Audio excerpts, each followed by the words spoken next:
자, 오늘 신명기 10장 같이 한번 봅시다. 그때에 여호와께서 내게 이르시기를 너는 처음과 같은 두 돌판을 다듬어 가지고 산에 올라 내게로 나오고 또 나무개를 하나를 만들라. 내가 깨뜨린 처음 판에 쓴 말을 내가 그 판에 쓰리니 너는 그것을 그 궤에 넣으라 하시기로 내가 조각목으로 궤를 만들고 처음 것과 같은 돌판 둘을 다듬어 손에 들고 산에 오르매 여호와께서 그 총의 날에 산 위 불 가운데에서 너희에게 이르신 십계명을 처음과 같이 그 판에 쓰시고 그것을 내게 주시기로 내가 돌이켜 산에서 내려와서 여호와께서 내게 명령하신 대로 그 판을 내가 만든 궤에 넣었더니 지금까지 있느니라. 자, 신명기 10장 6장에서 또한 출애굽기 민수기에 나오는 말씀들이 지금 다시 그대로 나오고 있어요. 모세가 다시 또 이스라엘 백성 그 2세들에게 말을 합니다. 처음 돌판, 모세가 십계명 돌판을 가지고 내려왔을 때 금송아지를 만들었잖아요. 그래서 그거를 깨뜨렸습니다. 그거 내가 깨뜨린 거, 그거 알지. 그래서 이제 이번에는, 나무개를 만드는데 조각목, 아카시아 나무, 나무 중에서 별 볼 일 없는 나무, 아카시아 나무로 궤를 만들어서 이게 이제 법궤가 됩니다. 법궤를 만들어서 거기에다가 내가 다시 주는 돌판을 내가 다시 줄 건데 돌판을 이제 거기다 넣어라라고 하면서 이제 다시 하나님이 모세에게 말씀한 것을 지금 다시 모세가 이스라엘 백성에게 말씀을 하고 있는 거예요. 자, 5절에 내가 돌이켜 산에서 내려와서 여호와께서 내게 명령하신 대로 그 판을 내가 만든 궤에 넣었더니 지금까지 있느니라. 처음에는 그 돌에다가 십계명을 새겼는데 두 번째는 모세에게 너가 돌을 가지고 와라. 돌을 가지고 오고 나무 궤를 만들어서 가지고 그 내가 다시 판에 써주면 그것을 궤에다가 집어넣어라. 그 다음에 이제 6절, 7절, 8절, 9절 봅니다. 이스라엘 자손이 브에롯 브네야 아간에서 길을 떠나 모세라에 이르러 아론이 거기서 죽어 장사되었고 그의 아들 엘리아살이 그를 이어 제사장의 직임을 행하였으며 또 거기를 떠나 굽고다에 이르고 굽고다를 떠나 욥바다에 이른즉 그 땅에는 시내가 많았으며 그때의 여호와께서 레위 지파를 구별하여 여호와의 언약궤를 매게 하여 여호와 앞에서 서서 그를 섬기며 또 여호와의 이름을 축복하게 하셨으니 그 일은 오늘까지 이르니라. 그러므로 레위는 그의 형제 중에 분깃이 없으며 기업이 없고 내 하나님 여호와께서 그에게 말씀하신 같이 여호와가 그의 기업이시니라. 자, 지금 신명기 10장에서 1절에서 5절까지는 두 번째 십계명 판을 하나님이 새겨서 그거를 나무 궤를 만들어 거기다가 집어넣어라 그렇게 말씀하시고 그 다음에 6절에서부터 9절까지 또 내용이 약간 1절에서 5절하고 생뚱맞지만 설명을 하고 계시는 거예요. 나무 궤에다가 만들어 십계명 돌판을 집어넣어라 그렇게 말씀을 하신 것을 지금 6절에서부터 9절까지 설명을 하고 계시는 거예요. 자, 아론이 대제사장이 죽어요.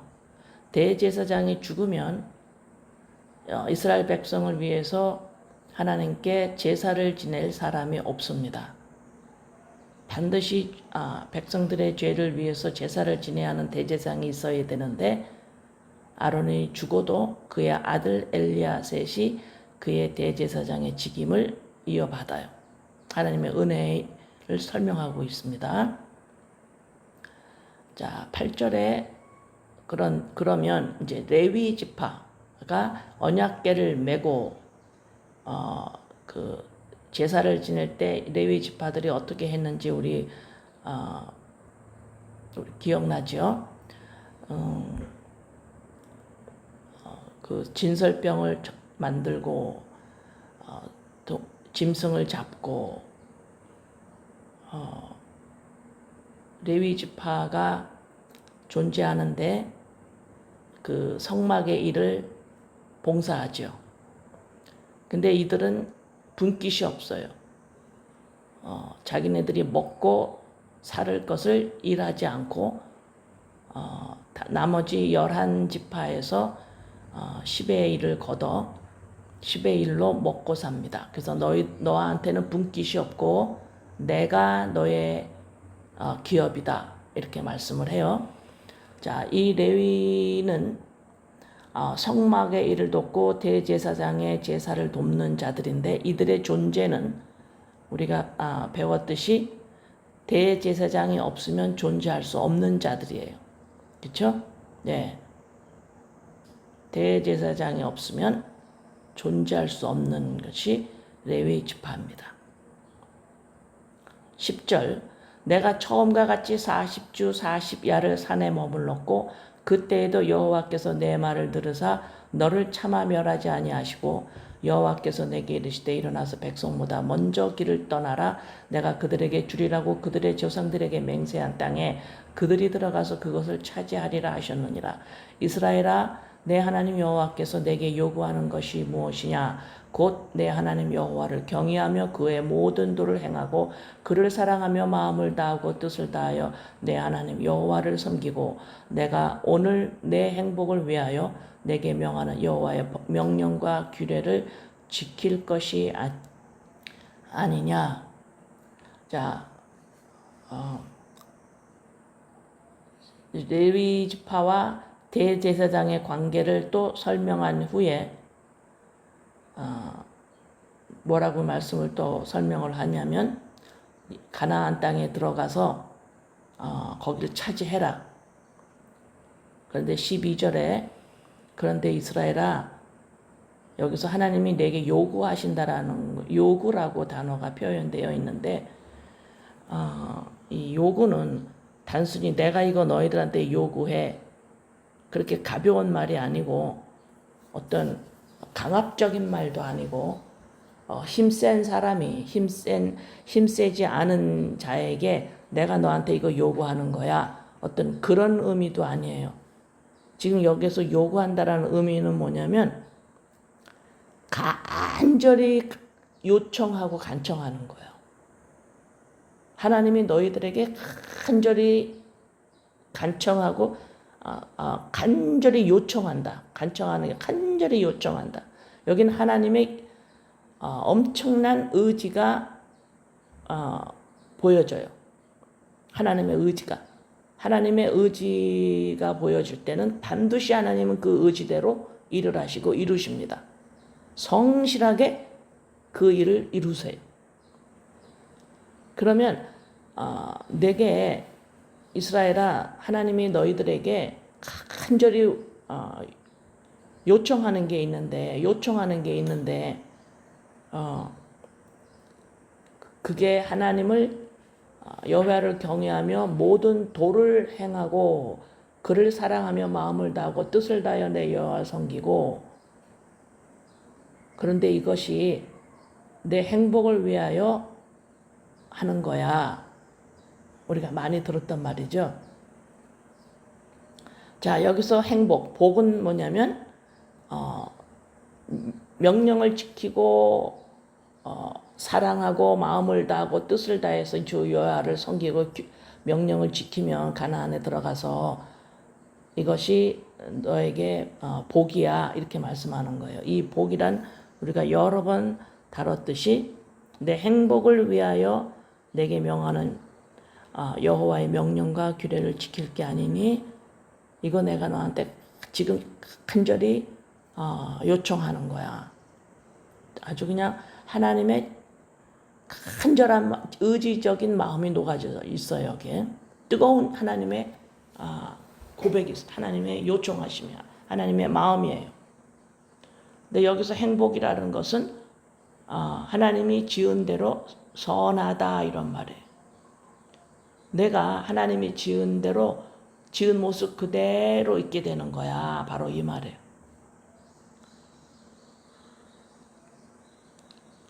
자,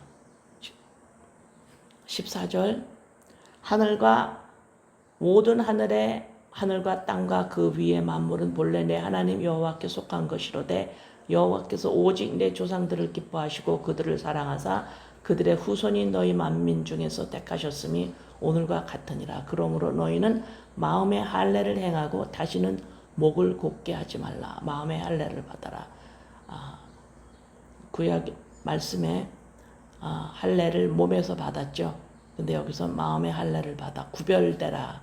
마음이 구별돼야 돼. 마음이 구별돼야 돼. 이 말이에요. 우리의 마음이 구별돼야 돼. 너희 하나님 여호와는 신 가운데 신이시며 주 가운데 주시어 크고 능하시며 두려우신 하나님이시라. 사람을 외모로 보지 아니하시며 뇌물을 받지 아니하시고, 여기서 뇌물을 받지 아니하시고는 뭐냐면 우리의 행동으로 율법을 잘 지키고 행동으로 하나님께 하나님의 마음을 즐겁게 해주면 바로 이런 말이에요. 시작이 어디냐면 인간이에요. 인간이 내가 여기서 하나님이 두려워서 하나님 내가 이렇게 잘 살을게요. 하나님 화내지 마세요. 이게 뇌물이에요. 인간으로부터 시작해요.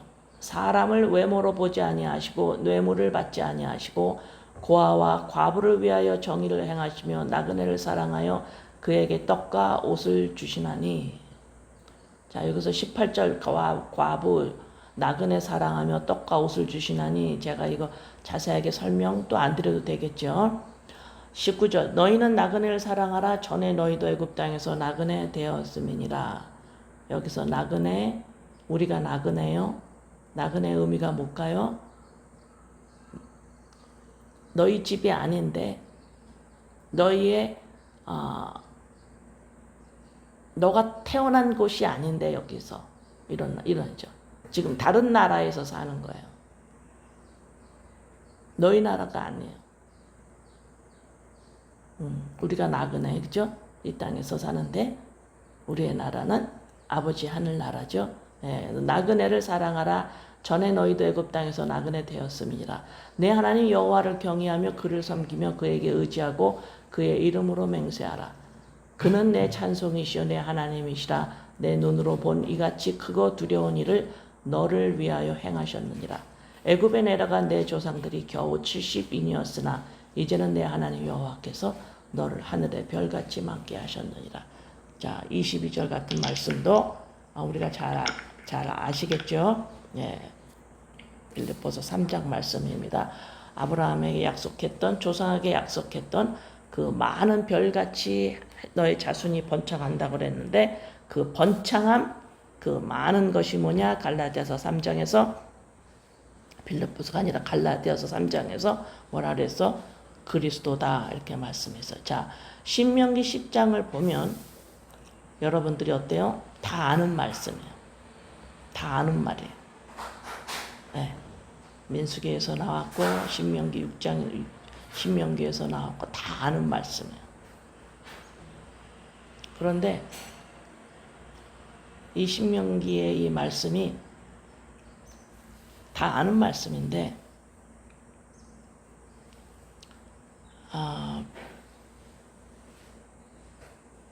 신명기 말씀을 이렇게 읽고 나서 이게 보면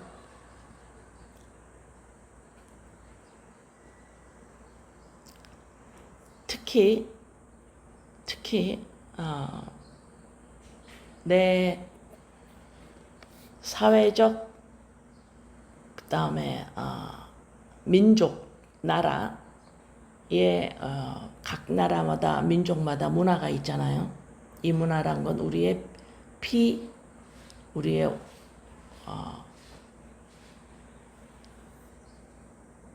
이 문화에서 어떤 문화권에서 우리가 있는 민족인가를 보면 개인 문화도 마찬가지고 조금씩 강약이 있고 다를 수는 있지만 전체적으로 나라의 전체적으로 그 문화가 있어요. 나라마다.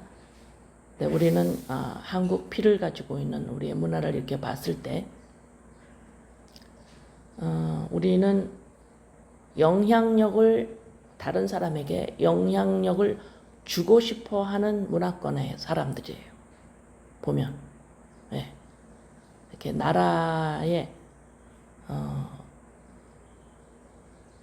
이렇게 나라마다 보면 제가 많은 나라를 가서 다 이렇게 본 건 아니지만 다른 나라들을 보고 우리 한국을 보고 사람들을 이렇게 봤을 때 다 그 문화가 특색이 좀 달라요. 다시 말해서 그 민족의 전체적으로 그 민족, 그 나라 사람들이 그 자기를 어떻게 자연적으로 표현하고 하냐면 그것이 어떤 문화권에서 우리가 태어나서 자랐느냐 이건데 우리는 영향력을 주려고 하는 그러한 민족적 나라적 문화를 가지고 있어요. 보면 그 다음에 개인적으로도 또 그런 게 있죠. 내가 누군가에게 상대방에게 영향력을 주고 싶어 한다. 안 그러면 또 나는 영향력을 받거나 주거나 여기에 큰 관심이 없고 그냥 나이고 싶다라고 하는 개인적 문화도 있고 나라 문화도 있어요. 근데 오늘 신명기 10장은 어떤 다른 사람에게 관계 속에서 내가 영향력을 주고 싶다라고 이러한 문화권을 가지고 있는 사람들은 조금 더 이 신명기 10장이 어떻게 보면 이게 맞아요. 다 알아요. 그러나 내가 나아가 또 있어요.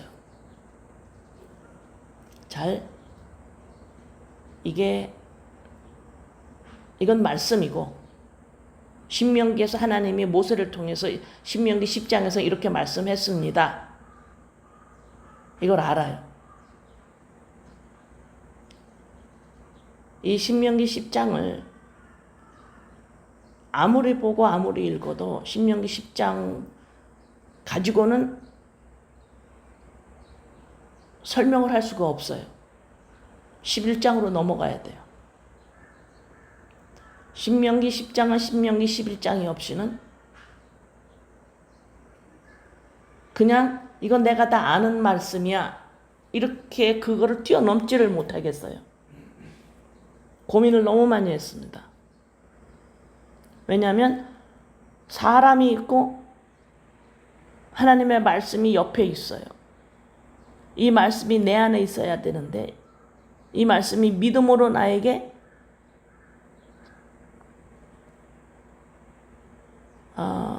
하나로 나와야 되는데 내가 있고 이 신명기 10장은 인간이 내가 나야가 도덕윤리지만 잘 범하지 않고 있으면 내가 멀쩡한 나 사람이야 라고 신명기 10장이 그대로 드러내버려요. 무슨 말이냐면 신명기 10장을 읽었을 때 봤을 때 참 좋은 말씀이네. 다 아는 말씀이네. 그러나 신명기 10장이 뭘 드러내냐면 내가 나야가 도덕윤리죄를 내 양심에 꺼리지 않는 한 나는 괜찮은 사람이야 라고 드러내요.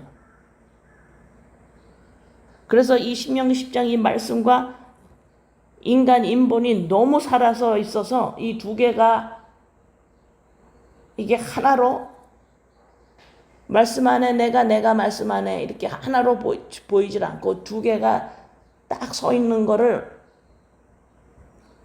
이것을 어떻게 하면 이 말씀이 내가 될 수가 있을까요? 내가 될 수가 있을까?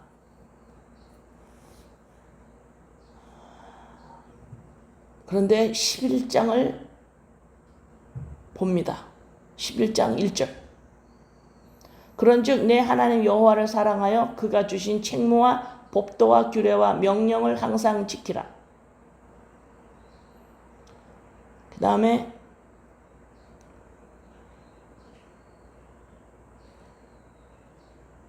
26절 봅니다. 신명기 11장의 26절. 내가 오늘 복과 저주를 너희 앞에 두나니. 자, 이 말씀이에요. 신명기 10장을 보면 이거는 좋은 말씀이고 하나님의 말씀이고 다 아는 말씀이고 그러면서 도덕윤리죄를 내 양심에 꺼리지 않는 한 짓지 않고 살아가는 내가 이 말씀을 동의를 하고 있어요. 이게 얼마나 힘든 일, 이게 얼마나 고통스러운 일인지 몰라요. 신명기 10장을 동의를 해요. 누가? 사람이, 인간이. 양심이 꺼리지 않을 때. 내가 도덕윤리죄에 그렇게 그다지 저촉이 안 되고 내가 살고 있는 내가 신명기 10장에 동의를 하고 있다 이 말입니다. 아버지, 이게 무슨 현상입니까? 이 말씀이 맞대요.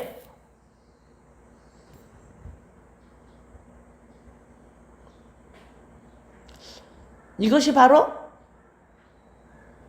신명기 11장 26절에 어떤 현상이면 네 앞에 복과 저주가 이 두 개가 너가 볼 수 있지 말씀하는 거예요. 복과 저주를 네가 두 가지를 너가 동시에 볼 수 있지.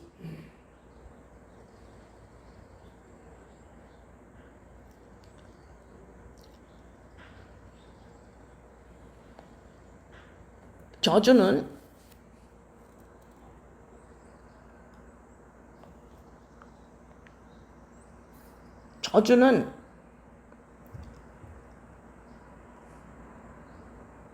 하나님의 선하심, 하나님의 영이 하나님의 없는 상태예요. 이게 저주예요.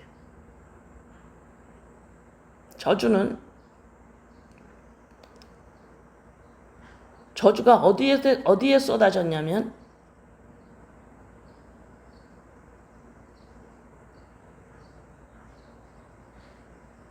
갈라디아서 3장 13절에 그리스도께서 우리를 위하여 저주를 받은 바 되사, 저주를 받은 것이 어떤 것인가 봐세요. 율법의 저주에서 우리를 속량하셨으니 기록된 바 나무에 달린 자마다 저주 아래 있는 자라 하였습니다. 저주라는 것은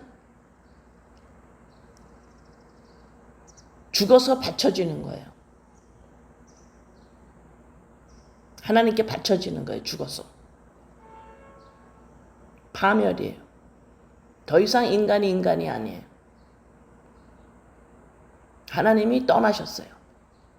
창세기 6장 3절 봤죠? 더 이상 하나님의 영이 인간하고 사람하고 같이 있지 않다.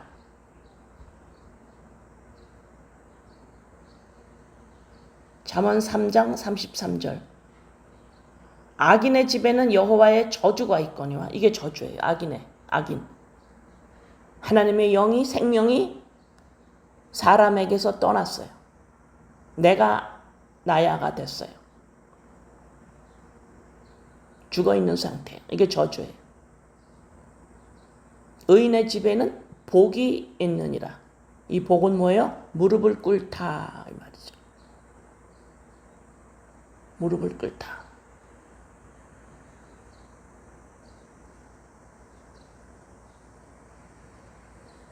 저주는 지속적으로 조롱을 당해요. 속고 있기 때문에 그래요. 살아있는 인간이 아닌데 본인은 인간이라고 생각하면서 살아요. 조롱당해요.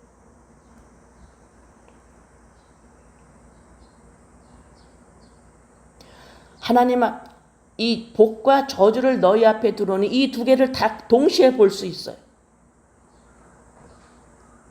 이것은 뭐냐면 복이 무엇인지를 알아야만 저주를 알아요. 저주가 무엇인지를 아는 것은 곧 복을 아는 자예요. 그래서 복과 저주를 나눌 수가 있는 개념이 아니에요. 복과 저주를 동시에 보여줘요. 마태복음 26장 72절. 마태복음 26장 72절. 베드로가 맹세하고 또 부인하여 이르되 나는 그 사람을 알지 못하노라. 이게 바로 저주 상태예요. 이걸 할 수 있느냐 이 말이에요. 그가 저주하며 맹세하여 이르되 나는 그 사람을 알지 못하노라. 닭이 울더라. 신명기 10장을 보면 사람이라고 하는 인간이 하나님을 믿는다고 하는 우리가 신명기 10장을 보면 동의를 해요.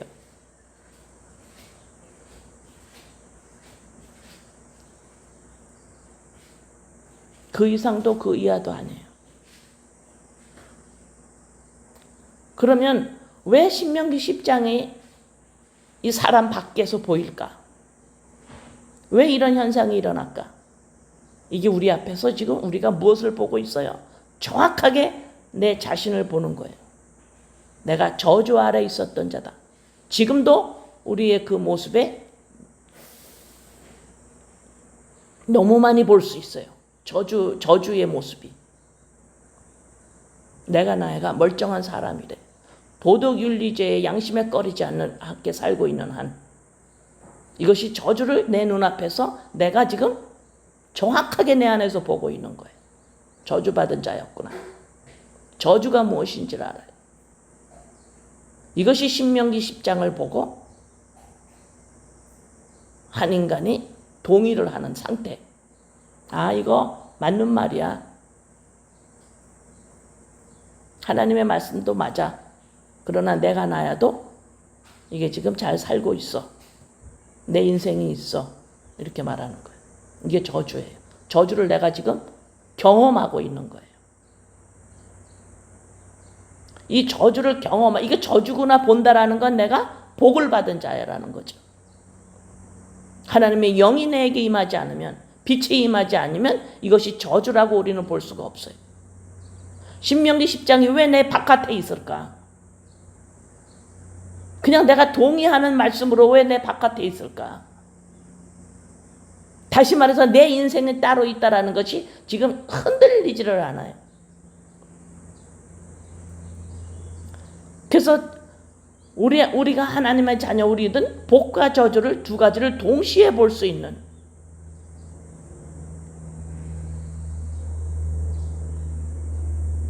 베드로후서 2장 14절. 베드로후서 2장 14절. 음심이 가득한 눈을 가지고, 음심이 가득하다라는 건 뭐냐면 간음한 여인이라는 의미예요. 지금 그리스도의 몸이, 신부가 그리스도의 영 외에 내 신랑 외에 지금 다른 거 하고 짝하는 거예요. 뭐예요? 내가 나하고 짝하는 겁니다. 내 인생이 있다고 생각해. 내 인생이 있다고 생각하고 하나님의 법이 있어서 나는 이 법을 최대한으로 지키고 살아갈 수 있어. 하나님의 법도 있고 하나님의 말씀을 해요. 맞아, 하나님의 말씀이야. 그리고 내 인생도 뚜렷하게 가지고 있는 거예요. 이것이 음심이 가득한 눈을 가지고 범죄한다. 죄를 짓고, 이게 뭐예요? 음심이 그리스도의 영으로 말미암아 연합된 나 자아 인식이 아닌 것은 뭐예요? 범죄하는 거예요. 관역을 맞추지 못하다 하나님의 그 단어가 뭐죠? 하나님의 의도, 하나님이 만들어 놓은 그 부분을 거기까지 다 도달하지를 못해요. 그리스도 영으로 연합된 인간까지 못 된다 이 말입니다. 이 그림자로 그냥 내 자신을 자아인식하고 있는 거예요. 이것이 죄죠. 내가 나야. 하나님 여호와 하나님만이 내가 나야라고 할 수 있는 거. 인간이 내가 나. 이것이 범죄예요. 죄를 그치지 아니하고 누가 음심이 가득한 눈을 가진 자가 이것이 범죄예요. 내가 나야 이러고 있는 거예요. 그리스도의 영과 연합돼서 내가 납니다라고 하지 않고 이것이 간음한 여인이고 이것이 죄고 아니하고 굳세지 못한 영혼들을 여기서 굳세지 못한 영혼들을 이 죄를 짓고 있는 죄를 범하고 있는 이걸 어떻게 지어요? 근데 그치지 아니에요. 지속적으로 하고 있는 하고 그다음에 이렇게 지속적으로 하고 있으면 어떤 일이 벌어지냐면 굳세지 못한 고정되지 않은 어디에 뿌리를 내리지 아니하는 어디에 소속이 되지 아니하는 여기 갔다 저기 갔다 영혼 굳세지 못한 우유부단한 영혼들을 유혹하며 함정에 빠뜨려 그들을 속여요.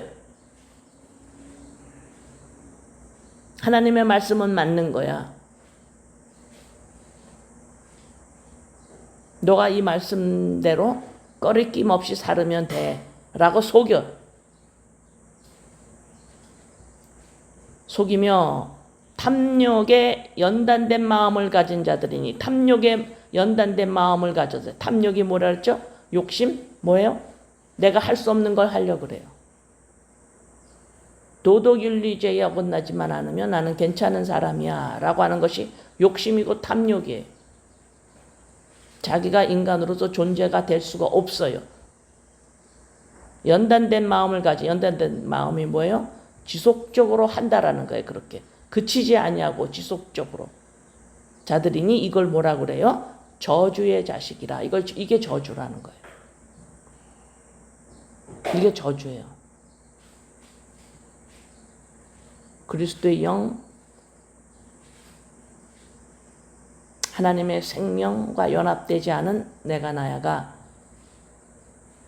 그 문화권에서 손가락 받지 않고 있으면 나는 괜찮은 사람이야 라고 하는 것이 뭐예요? 저주예요. 이것이 저주구나 이걸 볼 수 있어요. 누가? 복을 받은 자가. 복을 받았다라는 게 뭐예요? 무릎을 꿇다. 아버지 하나님 한 분 여호와 한 분이십니다. 저는 내가 나야 하지 않겠습니다. 그리스도 영으로 말미암아 나입니다. 내가 나야의 인생은 없는 겁니다. 라고 무릎을 꿇는 거예요. 이게 복이에요. 이게 복이에요. 이 복 받은 거예요.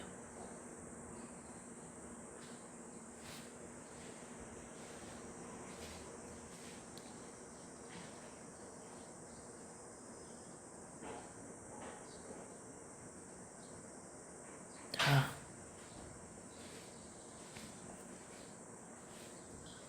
10절로 갑니다.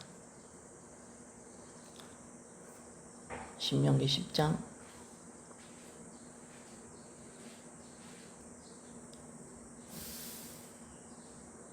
12절에 하나님이 너희들에게 간절히 요청하는 게 뭐냐?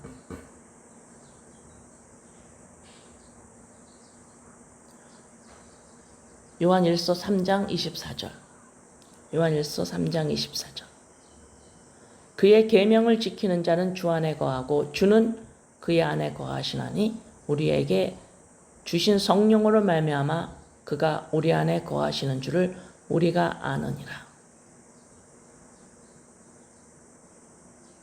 성경 구절 몇 개를 읽고 요한복음 14장 21절. 나의 계명을 지키는 자라야 나를 사랑하는 자니 나를 사랑하는 자는 내 아버지께 사랑을 받을 것이요 나도 그를 사랑하여 그에게 나를 나타내리라. 요한일서 2장 4절. 요한일서 2장 4절. 나 그를 아노라. 나 주님 알아. 그의 계명을 지키지 아니하는 자는 거짓말하는 자요. 계명을 지키지 않는 거는 거짓말하는 거래요. 또한 계명을 지키지 않는 거는 진리가 그 속에 있지 않는 거예요. 진리, 말씀, 예수 그리스도, 그리스도의 영, 성령, 하나님의 영, 주의 영 다 같은 말씀이에요. 자, 또 로마서 8장 9절에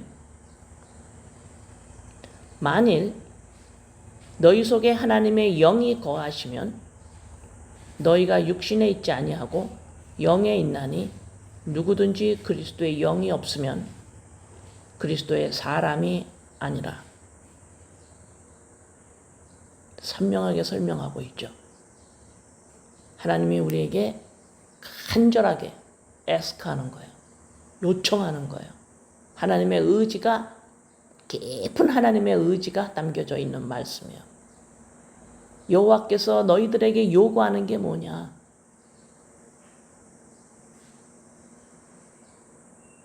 너에게 요구하는 것이 뭐냐?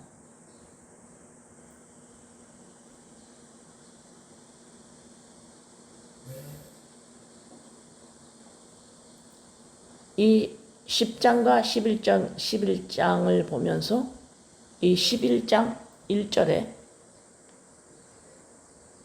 그런즉 내 하나님 여호와를 사랑하여 그가 주신 책무, 직무와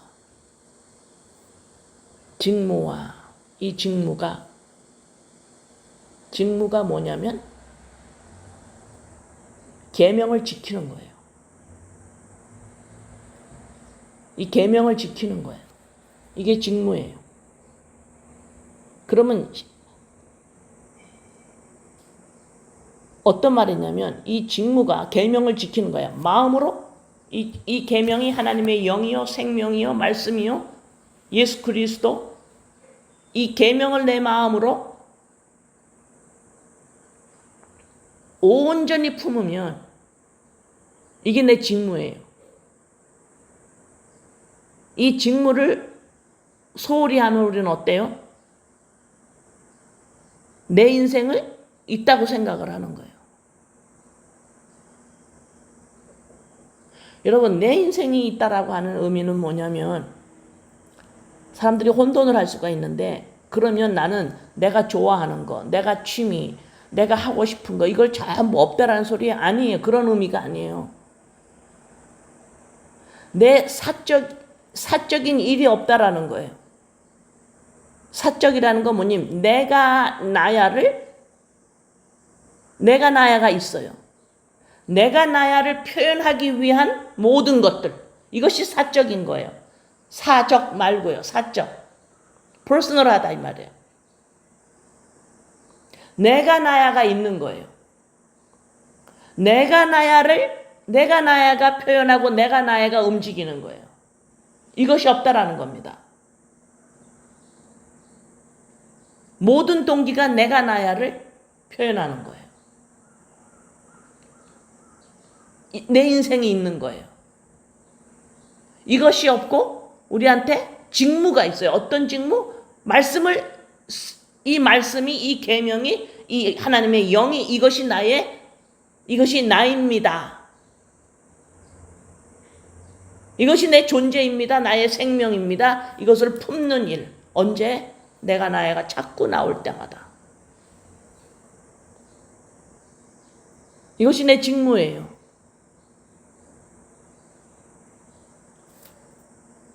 이 직무는 대제사장이 예수 그리스도가 십자가에 죽으심으로 이 레위 자손인 우리들이 할 일이 생긴 거죠. 우리에게 생명을 주신 대제사장이 우리가 이런 날마다 이 성소를 가꾸고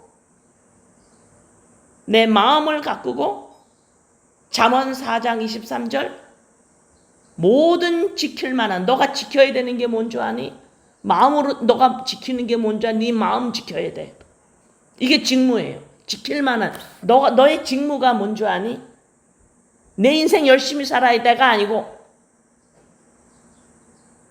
내 인생을 사는 게 아니고, 내가 나야의 동기로 사는 것이 아니고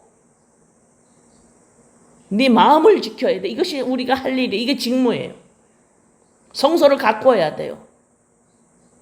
지킬 만한 것 중에 더욱 내 마음을 지키라. 왜요? 이것이 네 생명이 거기서 나오니까. 그리스도의 영, 이것이 내 생명이니까.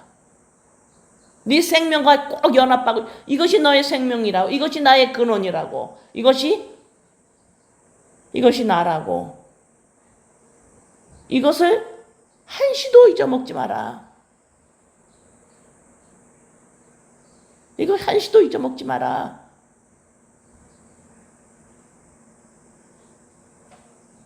그래서 샬롬이에요. 너의 온전함은 뭐니?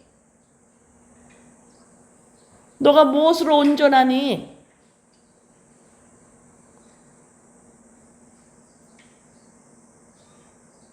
여러분, 저는 중간중간에 어떤 벽에 부딪혀요. 저는 중간중간에 벽에 부딪히는데 어떤 벽에 부딪히냐면 인간 사람이 있고 말씀이 바깥에 있어요. 이 말씀을 다 동의하고 시인해요.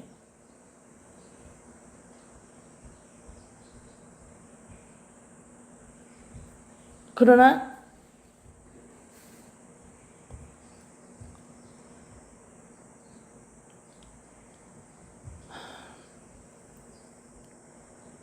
자, 고린도후서 3장 4절에서 6절. 고린도후서 3장 4절에서 6절. 우리가 그리스도로 말미암아 하나님을 향하여 이 같은 확신이 있으니, 하나님을 향해서 이런 확신이 있으니 우리가 무슨 일이든지 우리에게서 난 것 같이 스스로 만족할 것이 아니니. 이것이 점점 인식되어지는 거예요. 스스로 만족. 이게 뭐예요? 이게 사적인 거예요. 내가 나야가 이런 일로 저런 일로 이렇게 저렇게 해서 내 인생을 만족스럽게 살아가고 싶은 거예요. 이것이 아니니 이거에 대한 확신이 온다 이 말이에요. 지금 바울이.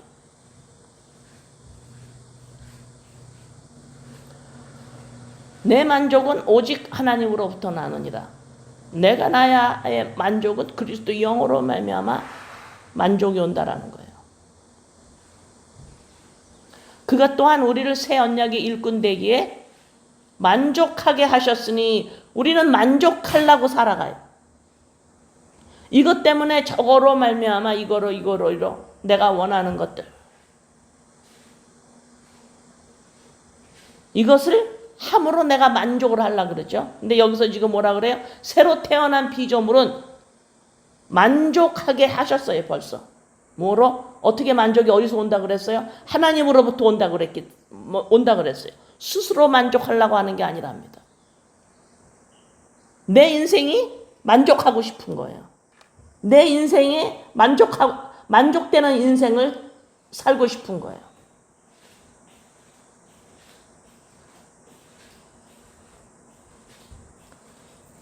그러면 그 중에 말씀도 한 가지가 되는 거예요. 내가 말씀을 잘 알고 이해되고 동의되고 이것도 나의 인생을 만족시키는 게 한 가지로 돼요. 그래서 여기에 스스로 만족할 것이 아니야. 내가 나야는 그림자고 껍데기이기 때문에 그 안에 법궤가 들어가지 아니하면 신명기 10장에서 뭐라 그랬어요? 법궤 만들어라. 거기에 내 말이 들어간다. 예레미야 31장 말씀이잖아요. 예수 그리스도 십자가에서 죽으시고 영을 우리 안에 주잖아요.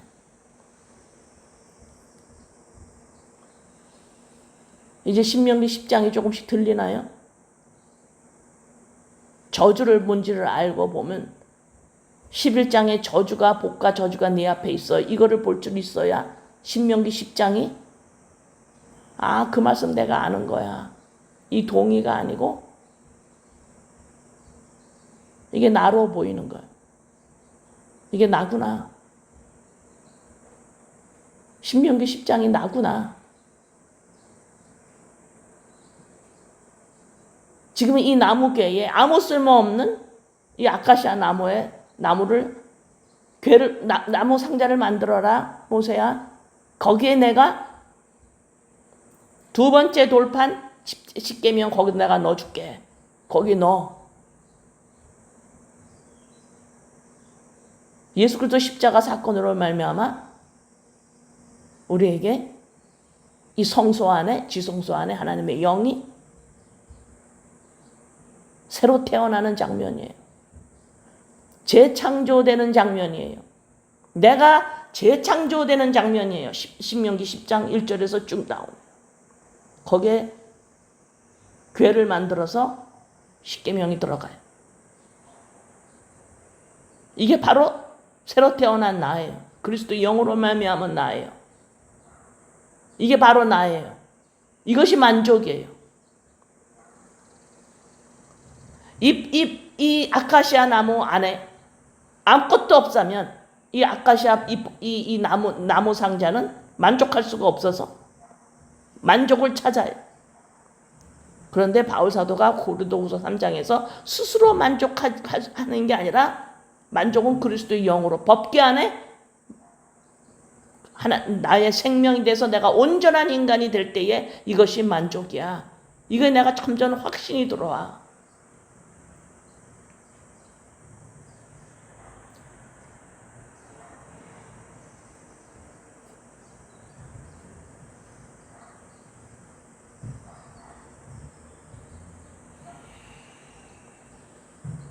요한복음 6장 28절에서 29절. 그들이 묻되 우리가 어떻게 하여야 하나님의 일을 하오리까? 예수께서 대답하여 이르시되 하나님께서 보내신 일을 믿는 것이 하나님의 일이니라. 그러면 또 믿는 게 뭐냐? 요한복음 3장 15절. 이는 그를 믿는 자마다 영생을 얻게 하려 하심이라. 영생은 또 뭐냐 그럼? 요한복음 17장 3절. 영생은 곧 유일하신 참 하나님과 그가 보내신 자 예수 그리스도를 아는 것이니이다. 여기 안다라는 게 뭐예요? 창세기 4장 1절. 아담이 그의 아내 하와와 동침함에 하와가 임신하여 가인을 낳고, 여기서 동침함에 이것이 우리가 안다. 그리스도를 안다. 그리스도와 하나가 된다. 하나. 마태복음 1장 25절. 동침을 하면 어떤 일이 일어나는가? 남자와 여자가 동침을 하면 어떤 일이 일어나는가? 아들을 낳아요. 아들을 낳기까지 동침하지 아니하더니, 여기서 이 동침은 같은 말이에요. 안다. 지금 마리아가 인간하고 동침을 한 게 아니에요. 성령 그리스도와 동침을 해 하나가 됐어. 그걸 알았어요. 그리스도 영이 나입니다 하고 알았어요. 하나가 된 거예요. 그랬더니 뭐예요? 뭐가 돼요? 아들이 돼요. 내가 하나님의 아들이 돼요. 그리스도의 영이 납니다라고 동침하지 않는 한, 하나가 되는 자아인식을 가지고 있지 않는 한 하나님의 아들이라는 자아인식은 우리에게 일어나지 않습니다. 내가 머리로 동의하는 것뿐이에요.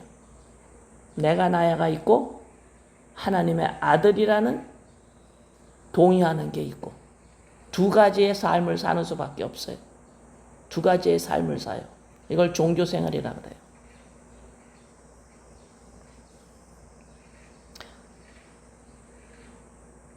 창세기 4장 1절 한번 읽어봅니다.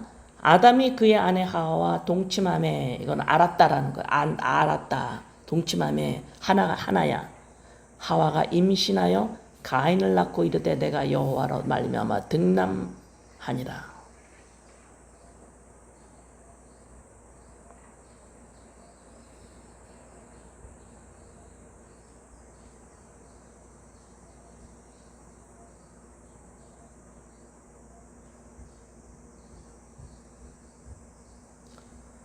그래서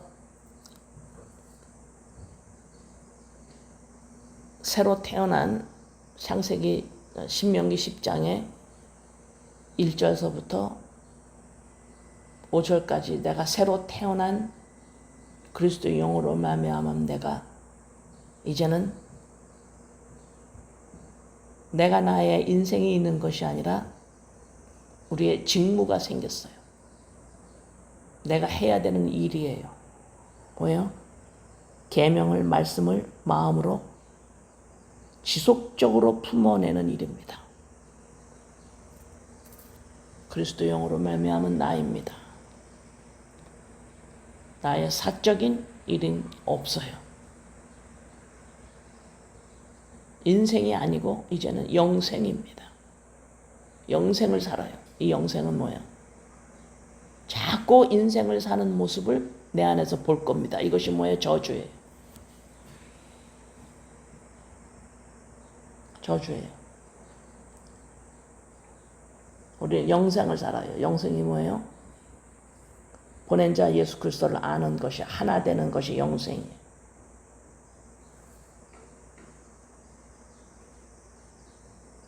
그래서 네 마음을 다하고 뜻을 다해서 계명을 지키고 마음으로 그걸 품어라. 이것이 뭐라 그랬어요? 13절에서 이것이 너의 행복이야. 이것이 뭐야? 내가 너를 지은 모습 그대로 있는 거야. 이 말이죠. 내가 너를 이렇게 지었어. 그대로 있는 거야. 다시 예수 그리스도로 말미암아 이 조각목으로 지은 이 나무 상자 안에 그리스도의 영을 십계명을 넣어서 이것을 네가 잘 간직하고 있어. 마음으로 이 계명을 잘 간직하면 이것이 너의 행복이야. 다시 말해서 이것이 내가 너를 인간으로 다시 원래의 모습대로 재창조한 거야.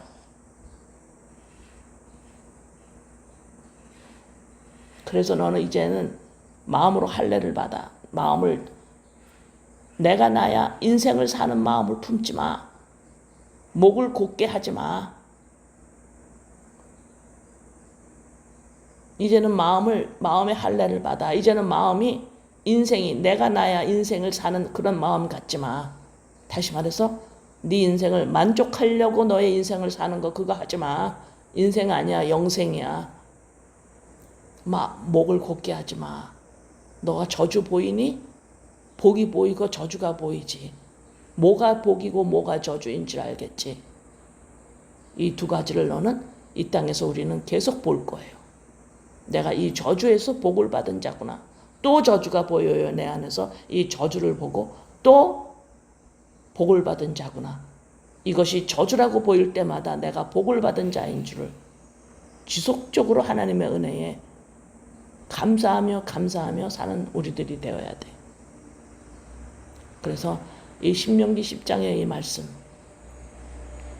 11장에 복과 저주가 내 안에서 끊임없이 보일 때 비로소 신명기 10장에서 나오는 이 조각목으로 만든 나무 궤에 하나님이 십계명을 넣으셔서 하나님이 지은 원래의 모습, 선한 모습대로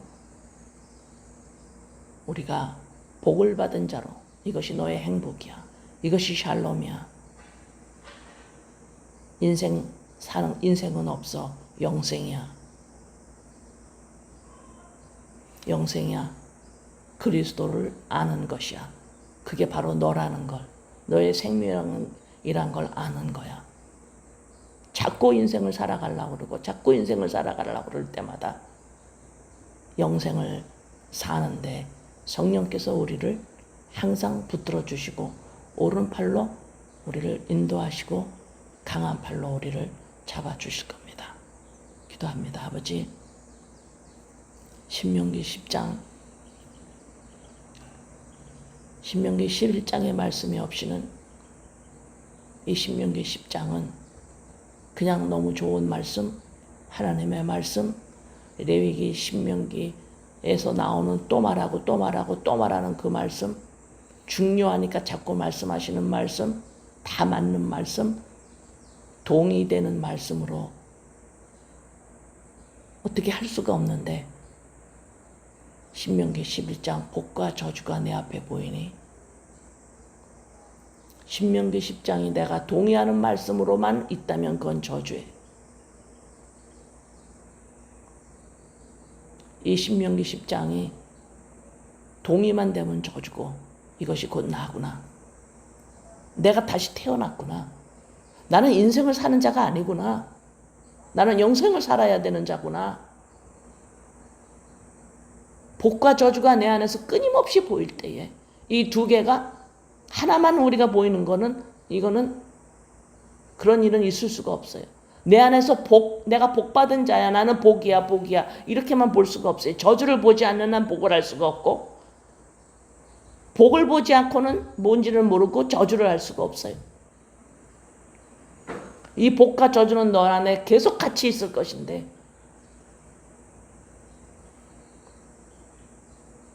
내 인생은 없습니다. 왜냐하면 이 법 10계명이 나무 조각목으로 만든 나의 이 그림자, 이 흙 안에 들어왔기 때문입니다. 그리스도의 십자가 사건으로 말미암아 내 안에 생명이 들어왔기 때문에 내가 온전한 하나님의 디자인대로 온전한 참 인간이 되었습니다. 복을 받은 자입니다. 무릎을 꿇게 됩니다. 이 영생을 사는 우리들에게 더 이상은 인생이 없습니다. 내 인생에 대한 유혹, 내 인생에 대한 간음, 내 인생을 섬기고 있는 이것이 저주임을 봅니다. 왜요? 복을 받은 자이기 때문에 이것이 저주라고 보입니다. 아버지 신명기 10장이 신명기 11장으로 말미암아 신명기 10장이 곧 하나님이 예수 그리스도 안에서 우리를 재창조하심으로